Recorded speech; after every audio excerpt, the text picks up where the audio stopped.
Buildup బాబాయ్ ఈ మాట వినే ఉంటారు కదా. అచ్చం అలానే వ్యవహరిస్తోంది పాకిస్తాన్. మ్యాటర్ తక్కువ బిల్డప్ ఎక్కువ అన్నట్లు అతి చేస్తోంది. ఆసియా కప్లో షేక్ హ్యాండ్ ఇవ్వకుండా అవమానించిన బుద్ధి లేకుండా ఓవర్ యాక్షన్ చేస్తున్నారు పాక్ ప్లేయర్స్.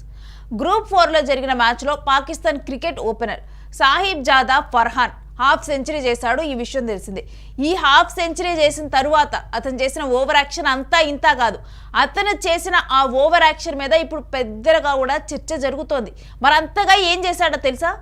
బ్యాట్ని, తన చేతిలో ఉన్నటువంటి బ్యాట్ని AK-47 గన్నులా ఊహించుకొని దాన్ని కాలుస్తున్నట్లుగా అతను చేశాడు, అనుకరించాడు.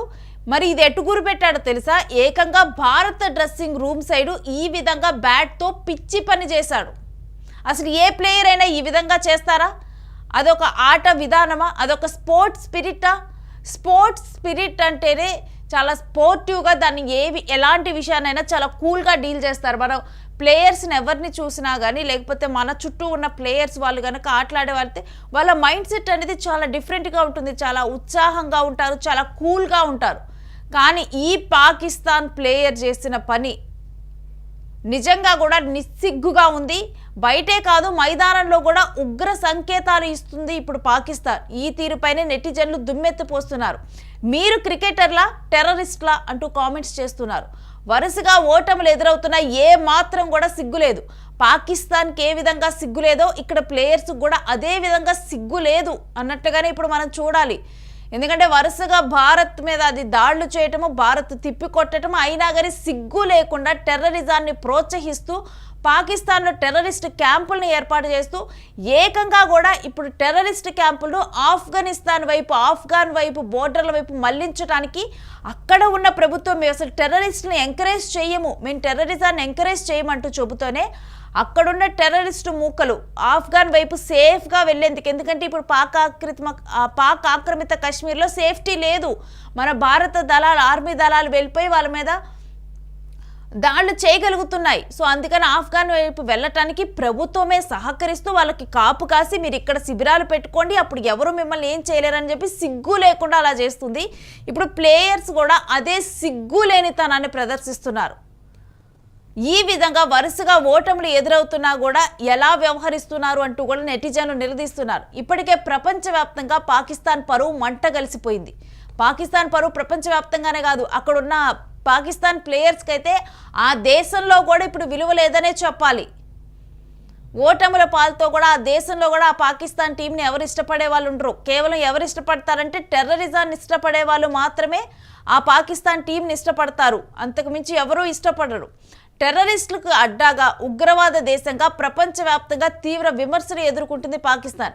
అలాంటి సమయంలో గ్రౌండ్లోనూ ప్లేయర్స్ ఈ విధంగా పిచ్చి చేష్టలు చేయటం, ఒక ఇంటర్నేషనల్ ప్లాట్ఫామ్ మీద దుబాయ్లో మ్యాచ్ ఆడుతూ కూడా ఈ విధంగా ఒక పిచ్చి చేష్టలు చేసి ఇప్పుడు మరో వివాదానికి దారితీశారు. అలాగే ఫాస్ట్ బౌలర్ హ్యారిస్ రఫూఫ్ భారత అభిమానులు కోహ్లీ అని నినాదాలు చేస్తున్నప్పుడు విమానాలను కాల్చేస్తున్నట్లుగా సైకిల్ చేశాడు. ఇక గతంలో 6 భారత విమానాలను కూల్చివేసినట్లుగా పాకిస్తాన్ చేసిన తప్పుడు వాదనలను ఇది గుర్తు చేస్తుంది. ఈ సంఘటనలు క్రీడా స్ఫూర్తిని దెబ్బతీశాయి. అసలు వీళ్ళ గెస్చర్స్ చూస్తే వీళ్ళు అసలు ప్లేయర్స్లా బిహేవ్ చేశారా? ఒక టెర్రరిస్ట్ లాగా బిహేవ్ చేశారు. కాకపోతే అందరు చూస్తున్నారు కాబట్టి వీళ్ళు గన్నులు తెచ్చి ఫైర్ చేయలేదు, బాంబులు తెచ్చి భారత్ మీద వేయలేదు తప్పితే వీళ్ళు చేసిన బిహేవియర్ అంటే వాళ్ళ మూలాలలో అదే పాతుకుపోయింది. వాళ్ళ మూలాలలో పాతుకుపోయి వాళ్ళు ఎక్కడున్నారు ఏంటి అనేది కూడా విచక్షణ అనేది లేకుండా ఈ విధంగా ప్రవర్తించారు.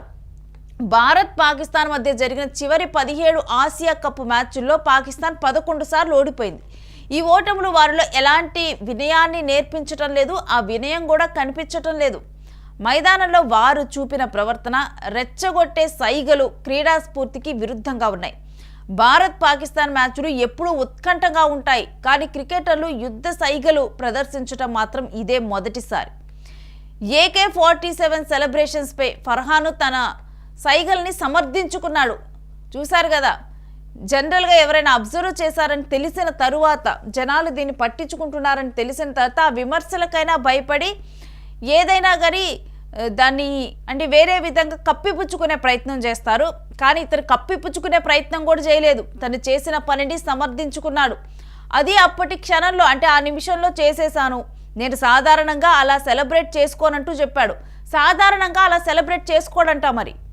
మరి అప్పుడెందుకు సెలబ్రేట్ చేసుకున్నాడు? మరి సాధారణంగా చేసుకొని వాళ్ళు ఆ సమయంలో ఎందుకు సెలబ్రేట్ చేసుకోవాల్సిన అవసరం వచ్చింది? కానీ ప్రజలు ఎలా తీసుకుంటారో నాకు తెలియదు, నేను దాని గురించి పట్టించుకోను అంటూ తన చెత్త బుద్ధిని ప్రదర్శించుకున్నాడు. ప్రజలు ఎలా తీసుకుంటారన్నది తనకు అవసరం లేదు, కానీ ప్రజల సొమ్ము మాత్రం క్రికెట్ ద్వారా తనకి కావాలి.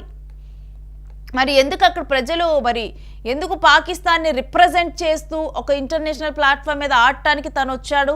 మరి ప్రజల మనోభావాలు తనకి పట్టనప్పుడు ఇక కనీసం దాని గురించి పశ్చాత్తాపం కూడా పడకుండా ఈ విధంగా సమర్థించుకోవటం ఇప్పుడు వివాదాన్ని మరింత తీవ్రతరం చేస్తుంది. పాకిస్తాన్ క్రికెట్లో మత ఛాందసవాదం ఎప్పటి నుంచో ఉందని చాలామంది విమర్శకులు చెబుతూనే ఉంటారు. మాజీ కెప్టెన్ ఇంజమామ్ ఉల్ హక్ ఇటువంటి ఆటగాళ్లు మైదానంలో మతపరమైన ఆచారాలను పాటించేవారు.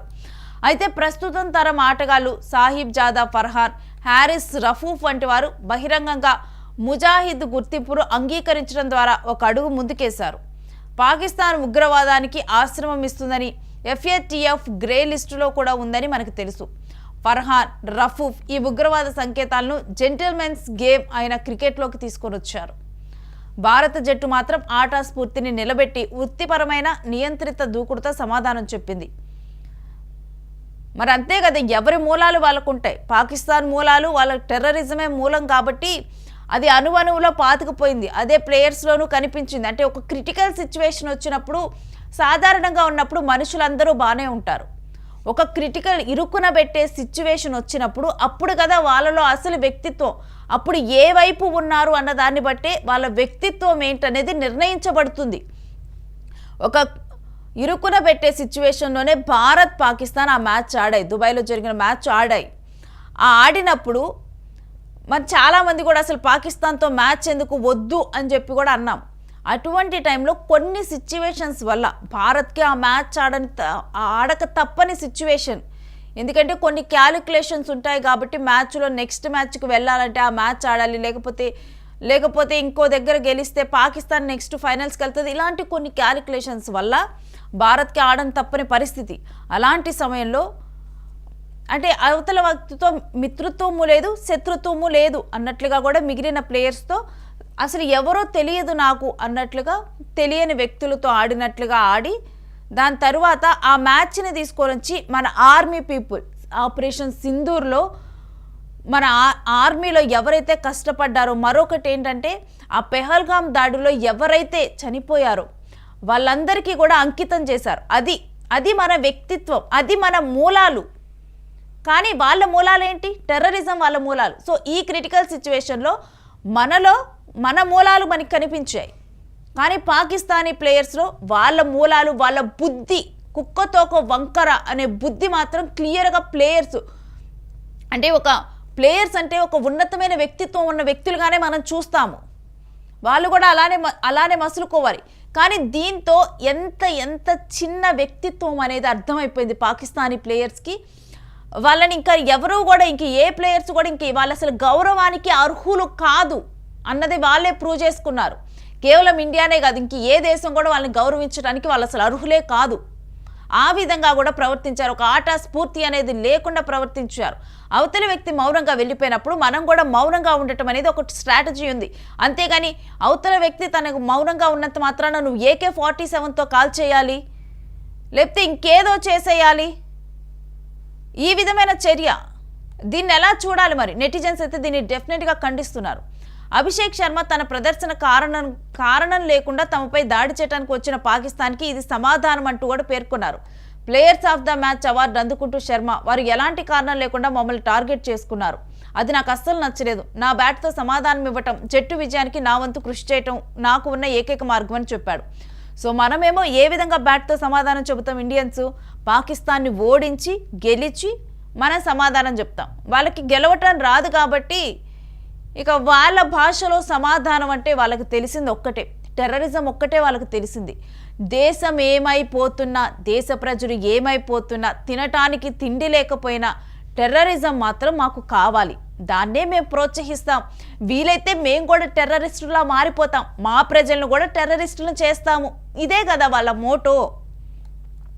ఎందుకంటే రీసెంట్గానే హైరింగ్ కూడా స్టార్ట్ చేశారు. అదొక పెద్ద మరి ప్రపంచానికి మేలు చేసే లోక కళ్యాణం కోసం ఏర్పాటు చేసిన సంస్థలు ఆ టెర్రరిస్టులు అనేవి, ఆ టెర్రరిజం అనేది. వాటి కోసం హైరింగ్ అంటే జాబుల్లో రిక్రూట్ చేసుకుంటున్నారు. సో ఈ విధమైన అక్కడ వ్యవస్థ నడుస్తూ ఉంది. వీటన్నిటికీ ప్రభుత్వం కొమ్ము కాస్తూ సహకరిస్తూ ఉంటుంది, భుజాలు గుద్దుకుంటూ ఉంటుంది. ఇలాంటివి ప్రోత్సహిస్తే మరి ఎలాంటి అభివృద్ధి ఆ దేశంలో కనిపిస్తుంది? అందుకని ఎప్పుడు చూసినా కానీ పక్క దేశాల దగ్గర చేయి చాస్తూ డబ్బులు అడుక్కుంటూ ఉంటుంది పాకిస్తాన్. ఆవు చేనులో మేస్తే దూడ గట్టును మేస్తుందా? లేదు కదా. అలానే పాకిస్తాన్ అండర్-17 ఫుట్బాల్ టీం కూడా అచ్చం అలాంటి వివాదాస్పద సంజ్ఞనే చేసింది. ఏం జరిగిందో తెలుసా ఒకసారి? అసలు ఫుట్బాల్ టీం అసలు వీళ్ళైతే సినిమా తరహా వండర్స్ చేశారనే చెప్పాలి. అసలు ఆ విధంగా ఏ దేశమో ఆలోచించదు, ఏ ప్లేయర్స్ ఆలోచించరు, అసలు అలా ఎవరు చేయరేమో. మరి ఈ పాకిస్తాన్కి ఎక్కడ లేని ఇలాంటి వక్రపు బుద్ధి ఆలోచనలు మొత్తం ఈ పాకిస్తాన్ దేశంలోనే వస్తాయి, ఈ పాకిస్తాన్ ప్లేయర్స్కే వస్తాయి. మరి వీళ్ళందరూ ఒక క్యాంప్లో, ఏమైనా టెర్రరిజం క్యాంప్లో అక్కడ ఉన్న వాళ్ళందరికీ మరి ముందలే ఏమైనా శిక్షణ ఇస్తారేమో, ఈ విధంగా ఆలోచించాలి, ఈ విధమైన వక్రబుద్ధే ఉండాలి అని చెప్పి. శకునిని మించిన వక్రబుద్ధులు కూడా వీళ్ళలో కనిపిస్తూ ఉంటాయి. శాప్ అండర్-17 ఛాంపియన్షిప్లో పాక్ ప్లేయర్ గోల్ కొట్టిన తర్వాత చేసిన సెలబ్రేషన్స్ కూడా వివాదానికి కారణమవుతున్నాయి. మహమ్మద్ అబ్దుల్లా అనే ప్లేయర్ గోల్ కొట్టిన తర్వాత మైదానంలో చాయ్ తాగుతున్నట్లు స్టిల్ ఇచ్చాడు. ఆ తర్వాత విమానం కూలిపోయినట్లు స్టిల్ ఇచ్చాడు. 2019లో వింగ్ కమాండర్ అభినందన్ వర్ధమాన్ పాకిస్తాన్ విచారణ సమయంలో టీ తాగే ఫోటో వైరల్ అయింది. అచ్చం అలాంటి సంజ్ఞనే, అలాంటి సిచ్యువేషనే చేసి వివాదాన్ని మళ్ళీ కూడా తెర మీదకి తీసుకొని వచ్చాడు. ఈ విధంగా రీసెంట్గానేమో పాకిస్తాన్ ప్లేయర్స్, ఫుట్బాల్ ప్లేయర్స్ అయితే ఫేక్గా వాళ్ళు ఆటలోకి ఎంట్రీ అవ్వాలని వాళ్ళు పాకిస్తాన్ నుంచి వచ్చాము, మేము ఫుట్బాల్ ఆడతామని చెప్పి కూడా, అది అసలు ఫేక్ టీం కంప్లీట్గా పాకిస్తాన్ని రిప్రజెంట్ చేయడానికి వచ్చామన్నట్టుగా కూడా వెళ్ళారు.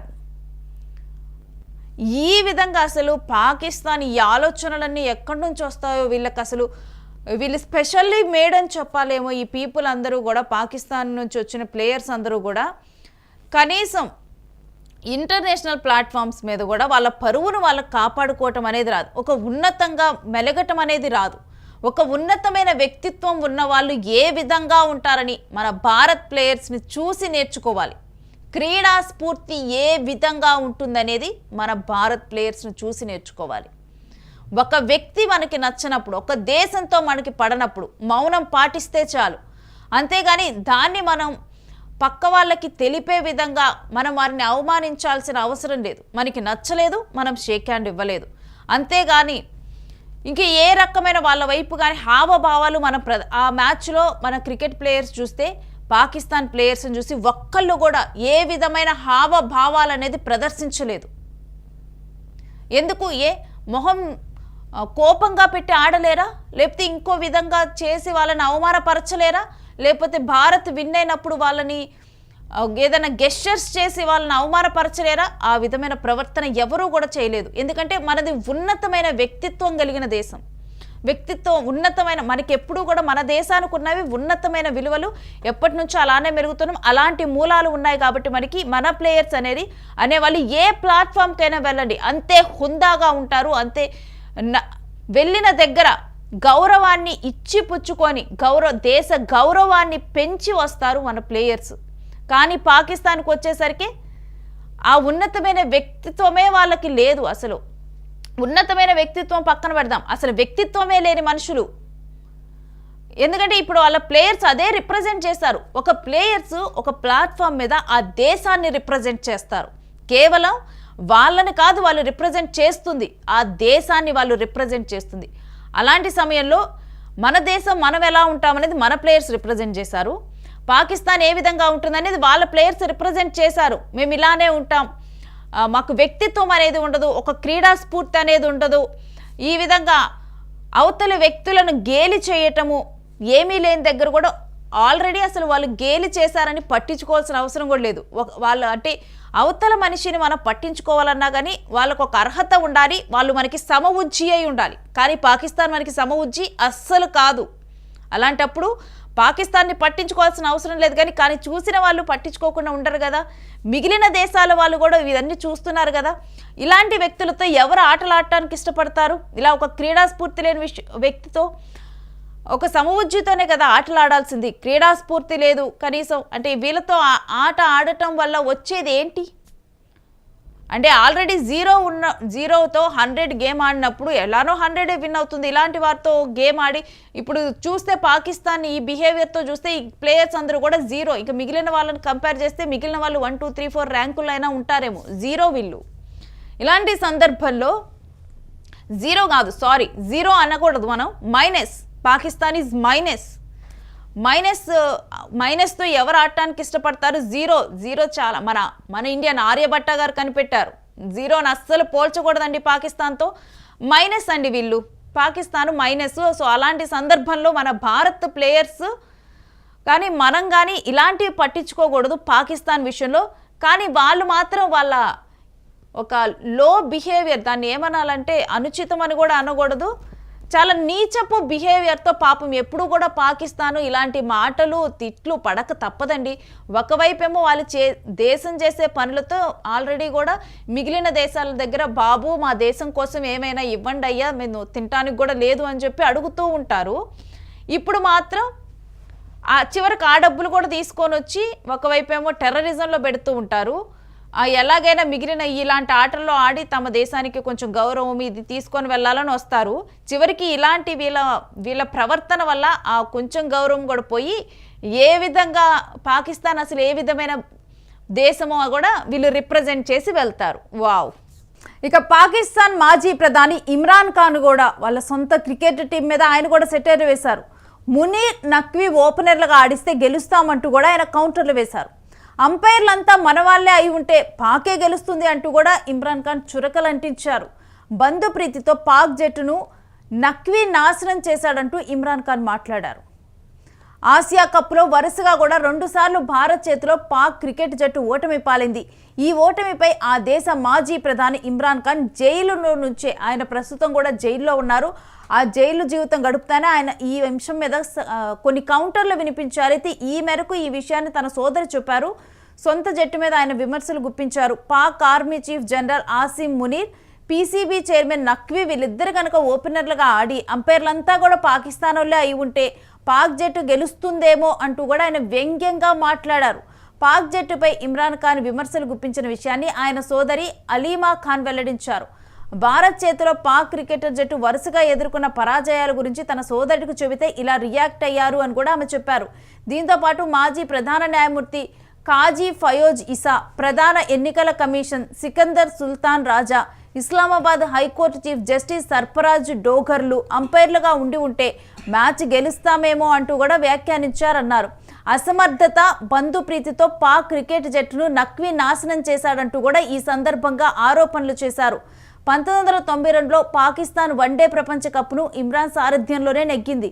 ప్రస్తుతం అవినీతి ఆరోపణలు ఎదుర్కొంటున్న ఇమ్రాన్ ఖాన్ జైల్లో ఉన్నారు. 2023 మే 9న ఆయన అరెస్ట్ అనంతరం లాహోర్లో చోటు చేసుకున్న హింసాత్మక ఘటనలపై కూడా అభియోగాలు ఉన్నాయి. ఈ మేరకు కూడా ఆయన జైలు జీవితం గడిపి ఈ విధంగా తమ దేశానికి చెందిన సొంత క్రికెట్ టీం మీద ఆయన సెటైర్లు వేశారు.